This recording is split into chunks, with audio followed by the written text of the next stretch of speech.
ప్రముఖ కవి రచయిత అందెశ్రీ కన్నుమూశారు. 64 ఏండ్ల అందెశ్రీ కొంతకాలంగా అనారోగ్యంతో బాధపడుతున్నారు. ఆదివారం రాత్రి లాలాపేట్లోని తన నివాసంలో ఒక్కసారిగా కుప్పకూలి పడిపోయారు.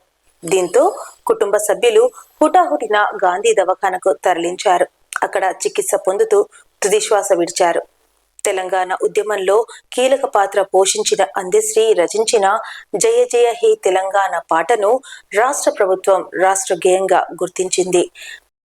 జయ జయ తెలంగాణ జననీ జయ కేతనం ముకోటి గొంతుకలు ఒకటైన చేతనం. జయ జయ హే తెలంగాణ జనని జయ కేతనం ముకోటి గొంతుకలు ఒక్కటైన చేతనం. తరతరాల చరిత గల తల్లి నీరాజనం, తరతరాల చరిత గల తల్లి నీరాజనం.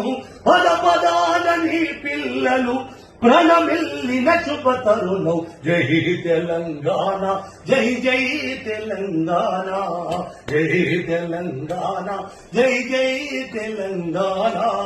జయ జయ తెలంగాణ జనని జయ కేతనం ముక్కోటి గొంతుకలు ఒక్కటైన చేతనం. 1961 జూలై 18న ఉమ్మడి వరంగల్ జిల్లా మద్దూరు మండలం రేపర్తిలో అందెశ్రీ జన్మించారు. ఆయన అసలు పేరు అందే ఎల్లన్న. అశుభ కవిత్వ చెప్పడంలో దిట్ట అయిన అందెశ్రీ ప్రజాకవి, ప్రకృతి కవిగా ప్రసిద్ధి చెందారు. కాకతీయ విశ్వవిద్యాలయం నుంచి డాక్టరేట్ అందుకున్నారు. తెలంగాణ ఉద్యమంలో తన పాటలతో జాతిని జాగృతం చేశారు. తెలంగాణ రాష్ట్ర గీతం జయ జయ హే తెలంగాణతో పాటు ఎన్నో పాటలు రాశారు. 2006లో గంగా సినిమాకు నంది పురస్కారం అందుకున్నారు.